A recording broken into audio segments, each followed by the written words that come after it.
नमस्कार दोस्तों। हाल ही में ये जो आप क्रूज़ शिप देख रहे हैं इसका नाम है एमवी हॉन्डियस। इसी क्रूज़ शिप पे हंटा वायरस के कई सारे मामले सामने आए और उसमें से 3 लोगों की डेथ भी हो गई है। अब ये जो घटना है इसके बाद से वर्ल्ड हेल्थ ऑर्गेनाइजेशन ने बहुदेशीय स्वास्थ्य अलर्ट जारी किया, यानी कि इस क्रूज़ पे कई सारे देशों के लोग थे, तो उन सारे देशों में डब्ल्यूएचओ ने हंटा वायरस के संक्रमण को लेकर एक अलर्ट जारी किया है।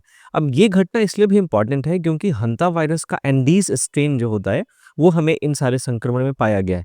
नॉर्मल केसेस में जो हंटा वायरस है इससे आप देखें तो इंसानों से इंसानों में संक्रमण नहीं होता है। लेकिन ये जो एंडीज़ स्ट्रेन है इससे मानव से मानव और इंसान से इंसान संक्रमण जो है वो संभव है। इसलिए भी ये जो घटना है वो काफ़ी ज़्यादा महत्वपूर्ण बताई जा रही है। तो आज के सेशन में हम इसी हंटा वायरस के बारे में बात करेंगे कि हंटा वायरस क्या होता है और ये जो घटना है ये क्यों हंटा वायरस को एक बहुत ही ज़्यादा खतरनाक वायरस के तौर पे सामने लाती है। आई एम योर दोस्त Rahul Sharma and I welcome you all to Rahul Sharma education. सबसे पहले दोस्तों हम समझते हैं कि हंटा वायरस क्या है, लेकिन उससे पहले अगर आपने वीडियो को लाइक नहीं किया है तो प्लीज़ लाइक कर दीजिए। अगर आपने चैनल को सब्सक्राइब नहीं किया है तो सब्सक्राइब कर दीजिए। ये जो हंटा वायरस है दोस्तों ये एक ज़ूनोटिक वायरस है। ज़ूनोटिक वायरस ऐसे वायरस होते हैं जो जानवरों से इंसानों में फैलते हैं। अब ये जो हंटा वायरस है ये मेनली आप देखें तो जो कृंतक होते हैं, रोडेंट्स होते हैं, जैसे चूहा है, उन सब में पाया जाता है और फिर ये रोडेंट्स से इंसानों में फैल जाता है।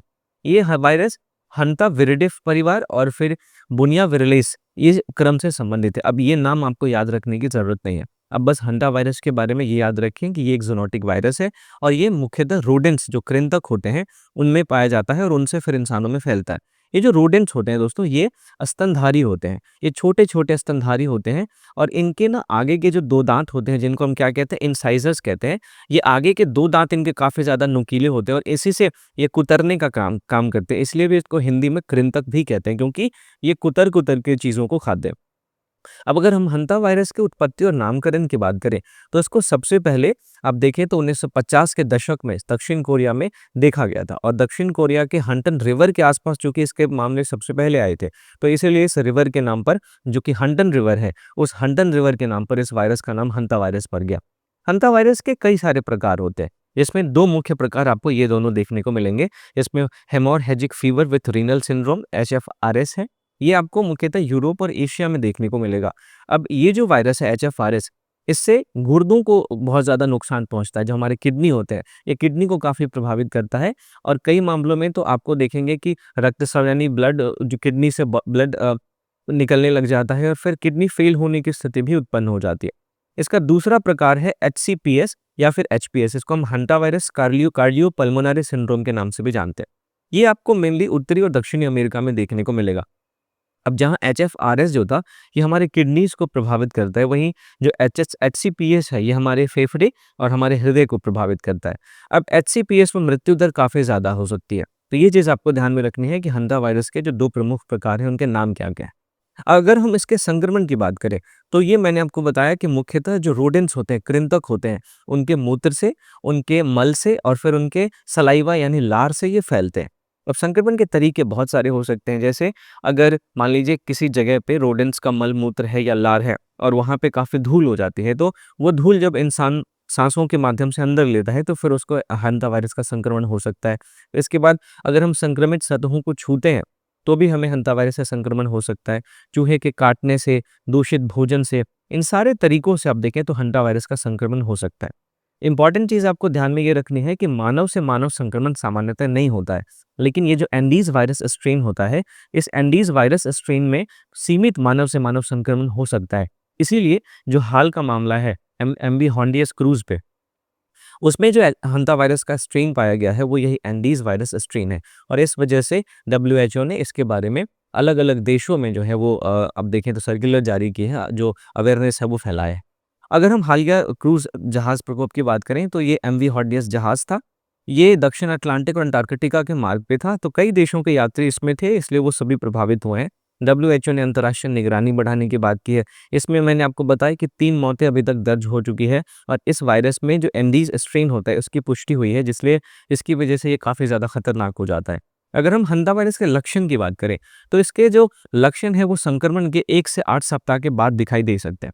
प्रारंभिक लक्षणों में आपको बुखार दिखाई दे सकता है, सिर दर्द, मांसपेशियों में दर्द, थकान, उल्टी, पेट दर्द, मतलब सामान्य फ्लू के जो लक्षण होते हैं, वो आपको शुरुआती तौर पे दिखेंगे। लेकिन जैसे-जैसे मामला गंभीर होता है, तो आपको साँस लेने में कठिनाई हो सकती है, माफ़ कीजिएगा, आपको साँस लेने में कठिनाई हो सकती है, फेफड़ों में आपके पानी भर सकता है, फिर आपको एक्यूट रेस्पिरेटरी डिस्ट्रेस सिंड्रोम हो सकता है, आपको शॉक आने लग जाएँगे, किडनी फ़ेल हो सकता है। तो इसके गंभीर लक्षणों में ये सारी बातें हमको ध्यान में रखनी है।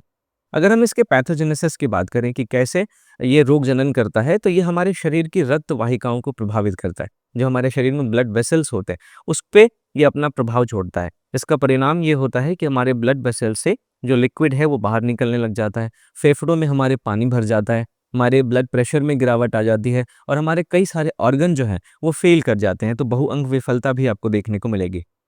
ये जो हंता वायरस का संक्रमण है, डब्ल्यूएचओ के अनुसार जो एचसीपीएस मैंने आपको बताया था, जो दूसरे प्रकार का हंता वायरस का था, वो उसकी जो मृत्यु दर है लगभग 30 से 50% तक हो सकती है। तो वायरस का अगर मृत्यु दर इतना ज़्यादा है, तो ज़ाहिर-सी बात है अगर इससे किसी को संक्रमण होता है, तो उसके मरने का खतरा बहुत बढ़ जाता है। इसलिए इस वायरस को बहुत ज़्यादा खतरनाक माना जा रहा है। अगर हम इसके डायग्नोसिस की बात करें कि कैसे इसका पता लगाया जाता है, तो आपको एलाइज़ा टेस्ट आपको देखने को मिलेगा। फिर आपको आरटी-पीसीआर देखने को मिलेगा जिसके बारे में आपने ज़रूर सुना होगा कोविड-19 के टाइम पे कि RT-PCR reverse transcriptase polymerase chain reaction इसको कहते हैं। फिर एंटीबॉडी डिटेक्शन के माध्यम से पता लगाया जाता है कि आप जो हंता वायरस है उससे संक्रमण है कि नहीं है। दूसरे जाँचों की अगर हम बात करें तो कभी-कभी चेस्ट का एक्स-रे जब आप करवाएँगे तो उससे भी आपको पता चल सकता है। ब्लड टेस्ट करवाने से, किडनी फंक्शन टेस्ट करवाने से भी आपको पता चल सकता है कि आप हंता वायरस से संक्रमित हैं। अब इसका जो ट्रीटमेंट है, वर्तमान स्थिति में कोई भी इसके लिए एंटीवायरल दवा उपलब्ध नहीं है, ना ही कोई सार्वभौमिक वैक्सीन उपलब्ध है। इसकी वजह से ये वायरस जो है वो और भी ज़्यादा खतरनाक हो जाता है, क्योंकि इसका कोई ट्रीटमेंट अभी तक उपलब्ध नहीं है।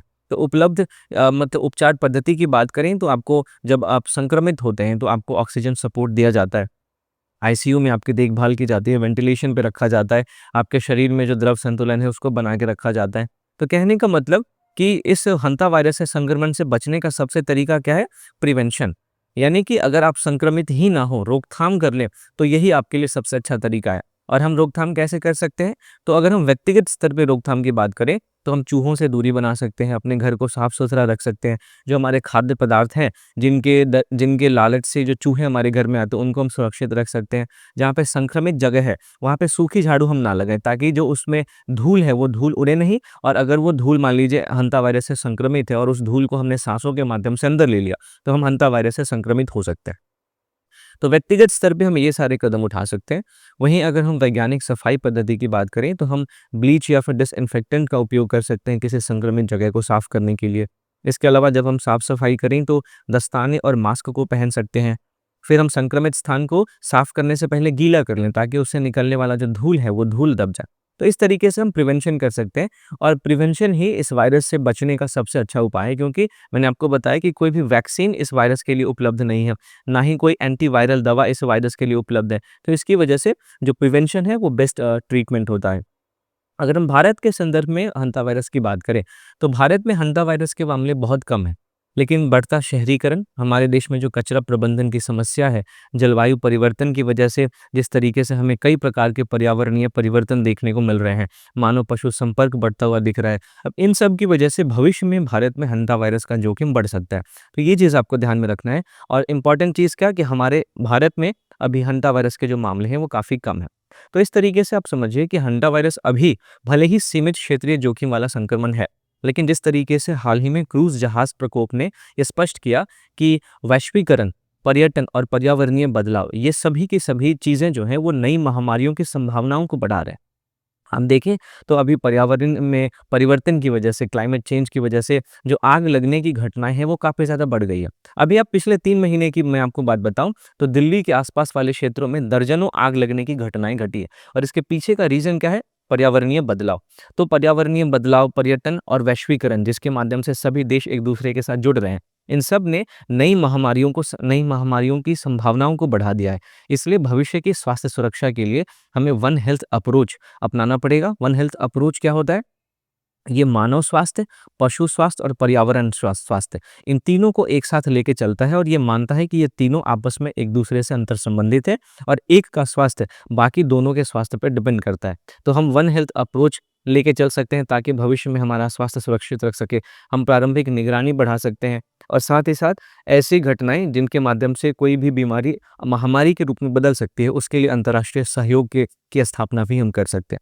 तो इस तरीके से दोस्तों हंता वायरस के बारे में हम जो संक्रमण है और उससे जो अंतर्राष्ट्रीय सहयोग है हम उसकी स्थापना कर सकते हैं। तो ये हमारा आज का सेशन था। मैं उम्मीद करता हूँ कि आपने हंता वायरस के बारे में सारी चीज़ें समझी होंगी। अगर आपने इस सेशन को ध्यान से सुना है तो आप इस यूपीएससी के प्रीलिम्स क्वेश्चन को सॉल्व कर सकते हैं। हंता वायरस के संबंध में निम्नलिखित कथनों पर आपको विचार करना है। यह केवल मानव से मानव फैलता है, ये साफ गलत है। ये रेयरली मानव से मानव फैलता है, जो केवल एंडीज स्ट्रेन है। ये एंडीज स्ट्रेन में ही सीमित मानव से मानव संक्रमण हमें देखने को मिलता है। दूसरा है ये कृंतकों से संबंधित रोग है। ये बिल्कुल सही बात है। ये जो हंता वायरस है वो रोडेंट्स से जो कृंतक होते हैं उनसे इंसानों में फैलता है। इसके लिए सार्वभौमिक वैक्सीन उपलब्ध है। तो ये बहुत गलत है। इसके लिए अभी कोई भी ना तो एंटीवायरल दवा है, ना ही कोई सार्वभौमिक वैक्सीन है। तो तीसरा गलत है, पहला गलत है, दूसरा सही है। आपसे क्या पूछा गया है? सही कथन चुनिए, तो ऑप्शन नंबर ए आपका सही जवाब हो जाएगा। दोस्तों अगर आपको इस सेशन का पीडीएफ चाहिए तो आप मेरे Telegram channel Rahul Sharma current affairs इसको ज़रूर ज्वाइन करें। इसका लिंक आपको डिस्क्रिप्शन में मिल जाएगा। इसके अलावा जाने से पहले दोस्तों वीडियो को लाइक करना ना भूलें। अगर आपने मुझे सब्सक्राइब नहीं किया है तो प्लीज़ सब्सक्राइब करें और अपने दोस्तों को भी शेयर करें जो एग्ज़ाम्स की तैयारी कर रहे हैं। तो मिलता हूँ आपसे अगले टॉपिक के साथ, तब तक के लिए थैंक यू फॉर वॉचिंग।